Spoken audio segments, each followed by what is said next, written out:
In this video, I'm just going to show you how I prime over the surface that I'm painting. This room is a dark color, and I'm going to be painting over it with a very light color.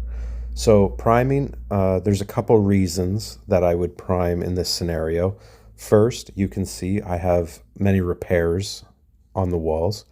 So to make sure that I don't see those repairs through the paint, the primer will help to conceal those areas. So if the sun is shining in different times of day, you won't see where those repairs are. If you just paint without putting on a primer, there is a possibility that different times of day, when the light is shining in the window, you could potentially see through the paint and see where those repairs are. And if you're wondering why I don't have anything covering the carpet, this is an old carpet. This room is being renovated, so the carpet will be removed after I'm done painting, and they'll be putting in a new floor.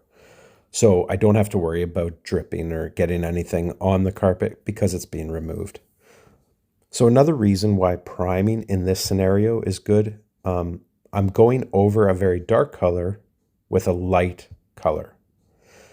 Now, if you paint over a dark color with a off-white, it sometimes does require extra coats just to have it covered so you don't see that dark color behind. But if you prime, then I should be able to put 2 coats of the lighter off-white color over, and it should be covered very good. If I didn't, sometimes you could need to put on 3 or 4 coats of paint. So always make sure you prime over a dark color.